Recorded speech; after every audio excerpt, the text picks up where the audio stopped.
Have a brilliant day, everyone.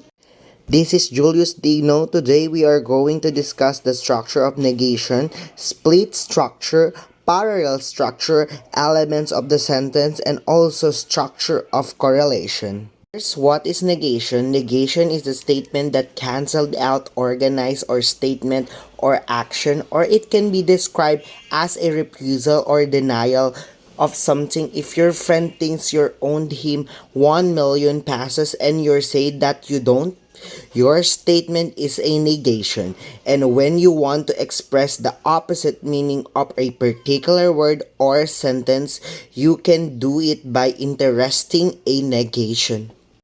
The first example of negation is no negative words. The most common negative words are no and not. Other negative words include neither, never, nobody, none, nor, nothing, however, and so on.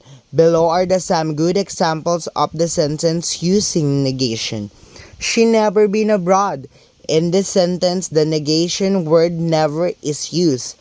There were no newspaper left in the shop by 1 o'clock. The negation word no is the use in the sentence, and it negates none of my cousin lived near us. On the other hand, none is the negation word used in this sentence. Two negative prefix and suffix. The first of all, let's review a little bit what is a prefix. A prefix is a little part of a word that comes before the main word. Can come before an adjective, before an adverb, before a noun, before a verb. Prefix comes before a word which carries a negative meaning. These are examples of prefix most commonly used in negation. The prefix de, this, im, ear, means, on, and so on. Example, what he said was very impolite. We use the negative word prefix in before the adjective word polite. He was very disrespectful to the teacher in her. The negative prefix this used before the adjective word respectful. While suffix is a letter or group of letter added to the end of the word of root, serving to a form and a new word or functioning as an intellectual. Hence, a negative suffix comes from at the end of the word which carries a negative meaning. Less is the most common suffix for negation. Example, too many people are homeless in this city. We just have endless meeting at work. They're so boring. Negative adverb. Negative adverb are used to modify the meaning of the adverb or entire clause in a negative way. Example of adverbs specifically frequency adverb to hardly, rare, scarcely, and seldom. We can be use them to refer to things that almost never happen or do not happen very often. They have negative meaning. We use them without not, and it can be used to make a negative or negative-like statement. Example, there are rarely ducks in this pond. We seldom hear any noise at night. Negative constructions are formed differently depending on the whether verb is an auxiliary verb, be, have, will, can, and etc., or an ordinary verb. If the verb is an auxiliary, the negation is constructed with not or with the constructor's end. Apostrophe after the word without the auxiliary verb. Do, just, did, like for. Example, she cannot know the truth. The auxiliary verb here is can, is added by the application word not, so she cannot know the truth. Another example, I am not ready yet, so the negation word here is not. If the verb is ordinary verb, the auxiliary verb do, does, did is used to introduce negation. Like for example, he does not or doesn't play rugby. They didn't go to the theater yesterday. Number 5, two negative in standard English. It does not have two negative in the same clause or double negative. Double negative are wrong and that you shouldn't use them, like for example, there was no one in the office so I left the message. You will not see there wasn't no one in the office so I left a message. In the sentence, there wasn't no one who used the double negatives, which are wasn't and no, and these are wrong. Don't forget, standard English does not have two negatives in the same clause or double negative. Negation emphasizing when we want to emphasize something negative. We often use at all. We normally use at all immediately after the word or phrase we are emphasizing. For example, there's nothing at all left in the fridge. Don't forget, when we want to emphasize something negative, we often use at all. Split structure. Today we're going to discuss about splitting up structure of sentence and to learn how to split complex sentence into simple sentence. Splitting a sentence is opposite to joining up a sentence.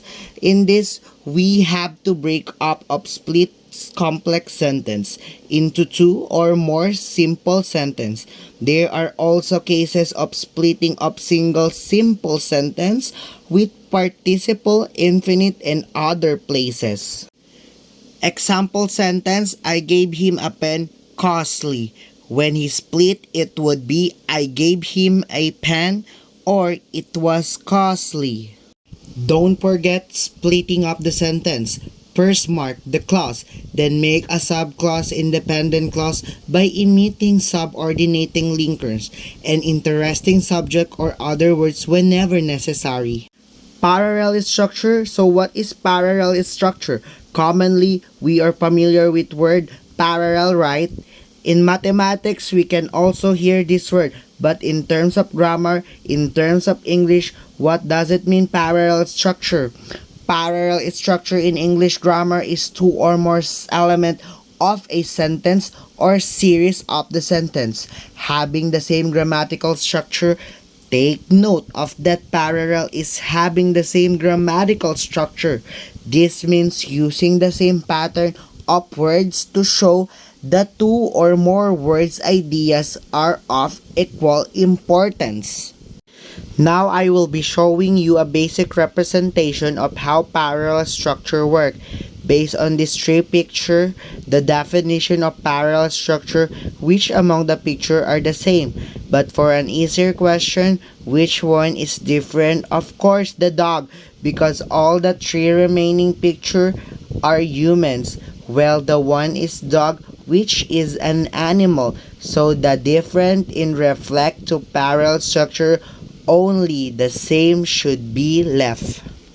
How about this one? Quite confusing, right? Analyze the picture, which one is different based on the concept parallel structure. Analyze which are the same. You should know what is the basic thing.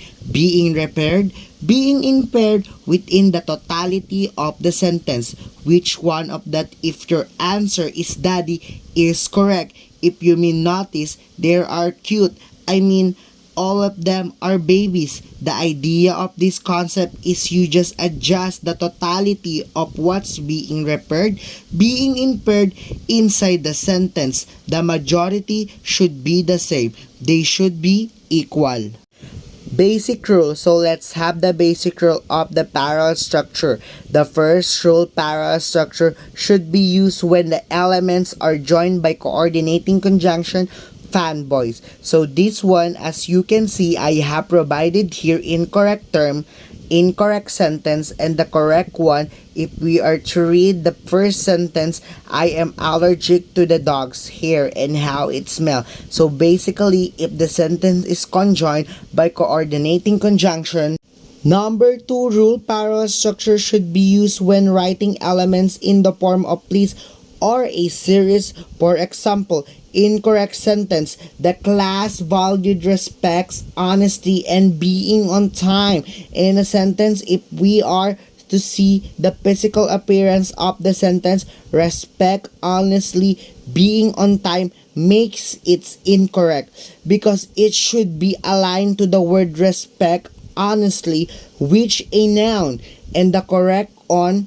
we use the word promptness, so it will become the class values respect honestly and promptness in a teacher. Parallel structure should be used when comparing or contrasting element like more than, better than, or better, etc. For example, incorrect. James enjoy reading more than to write. If you can notice, if you read it, there is something different because in parallel structure, it should use only one structure intensive verb. So the word to write should be writing. James enjoy reading more than writing. Elements of the sentence. Let's define sentence is a group of words that convey a complete meaning. Every sentence has a subject and predicate. The small sentence has a subject verb and the rest part of the sentence is called predicate. The predicate is a verb part of sentence that consists of verb and other words like object, complements, and adverbials. For example, the baby smiled. In the sentence, the baby is the subject and smile is the predicate. A sentence is composed of 5 different elements. First, the subject, which is the does of the action verb. The action words which receive the action complements complete a given expression. And the last is adverbial word. Use an adverb. These are the basic elements of the sentence. Now we will be study the elements in details with illustration and example. Subject is usually a noun, a word that name a person, place, or things, or it can be pronouns. Subject is a word or group or words that is the door of the action. For example, Amor plays the guitar. Amor is the subject of the sentence. Verb is considered as the second most important in the sentence. It can be a word or group of words containing main verb or auxiliary verb. Sentence that show a single verb is the following. They laugh loudly. Example of auxiliary verb plus main verb is she had finished her meal when she arrived. Had is the auxiliary verb of the helping verb and finish is the main verb.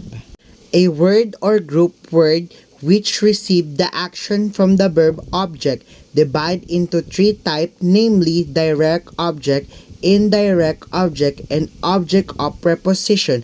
Direct object receive the action from the verb. It stands after the transitive verb. Now what is transitive verb? Transitive verb are the verb that needs objects. Example, a young girl is playing volleyball. In this sentence, volleyball is the direct object. Indirect object tells who the direct object is for or to it, used with type of demonstrative verb or verb that needs 2 objects, such as tell, buy, give, offer, etc. For example, my mother bought me a dictionary. The word bought is demonstrative verb because it needs 2 objects, me and a dictionary, where me is the indirect object and the dictionary is the right object. The third type of object is object of preposition. The object of preposition stands after preposition such as at, on, in, for, etc. Example is good at chess. Complement. The fourth element of the sentence is complement. Complete is the word phrase or clause that is needed to complete a given expression. It completes the meaning of the subject or object. There are 2 types of complement: subject, complement, and object. Complement subject. Complements complete the meaning of the subject. They are normally scans after the linking verb. Example, Mr. Patterson is a businessman. In this sentence, the noun businessman is a subject complement because it completes the meaning of the sentence in the subject. Next is object complement. Complete meaning of the object. They normally stands after the direct object. Example, the woman dyed her hair blonde. In this sentence, the word blonde is the object complement. Adverbial, a word or group of words that is used an adverb. In the sentence, the adverbial could be an adverb phrase, or prepositional phrase used as an adverb. Adverb, example, he wakes up early. Adverb phrase, they work very hard. Prepositional phrase, they are at hotel. Structure of correlation. Do you often feel as if your writing can improve? Many student and business people would like to increase their writing skills. And the best way to do it is by learning how to use joining words properly, more especially by learning a particular group of words called correlation conjunction, but correlation conjunction, and why will understanding them will help you to become a better writer at this point. You understand the basic of joining word, how they take two separate ideas, bring them together. What are these joining words and how they are helpful? Let's begin with the correlative conjunction definition. Correlative conjunction. Correlative conjunction definition, a suggested better name correlative conjunction. It correlates working in pairs to join phrase or words that carries equal importance within the sentence. As you know, a conjunction is a connector between different parts of a sentence. Whether between two clauses or phrases or words, correlative conjunction are conjunction that work in pairs to show relationship between two elements of equal importance. In the other hand, correlative conjunctions combine two correlative part of speech. Some common examples are either or, neither or, both and, not only but also, whether or, rather than. Now let's move on to the function of correlative conjunction. Either or, correlative conjunction. Either or conjunction is used primarily when presented with two choices. Use either or to connect things which are the same type, phrase, clauses, or word. Now take a look at example sentence provided using correlative conjunction. Either and or. You can either drive your car to the grocery store or ride your bike. The example sentence uses the word either or to show the two alternatives or how you can get to the grocery store. Neither nor, correlative conjunction.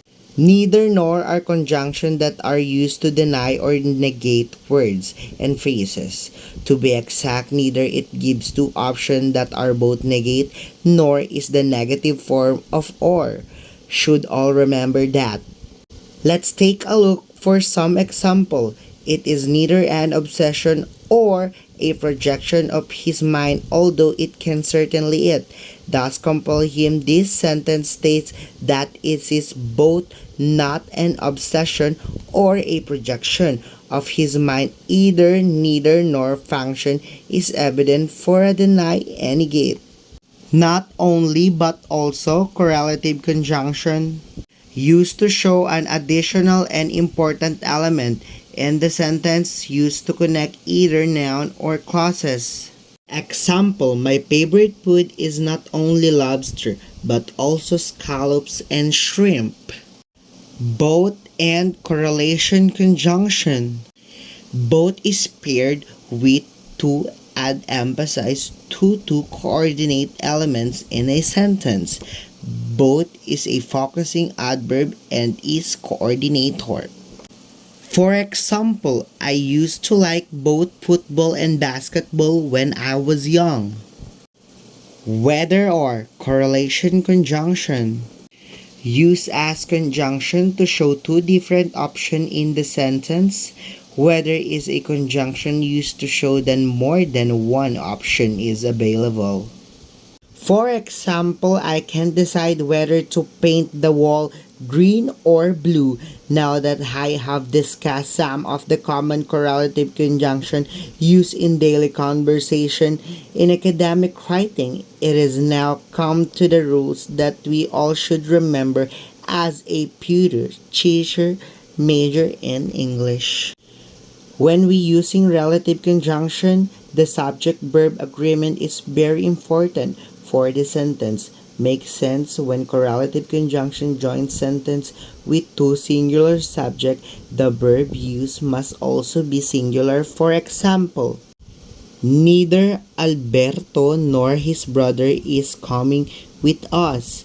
However, when the use of correlative conjunction pair both and we can use plural verb form. For our second rule, keep antecedent and pronoun in agreement. Pronoun agreement is also an important element. While using correlative conjunction, the rule with pronoun are very similar to those subject-verb agreement. Neither Rema nor her sister bought her costume. When the correlative conjunction joins sentence with two singular noun or subject, the pronoun used must be singular. Rule number 3, keep your sentence parallel. The sentence both the dog and cat are being lazy today is incorrect. It should be both the dog and the cat are being lazy today. Keeping the parallel structure is important when using correlative conjunction because the sentence is fragments must always be equal. Because of this fact, joining words function similar to coordinators which connect to independent clauses together. Therefore, you want subjects, adjectives, nouns, and clauses to be parallel whenever using joining words. Again, that's all. This is Julius Paulo A. Digno from B.Ed Y2. Thank you.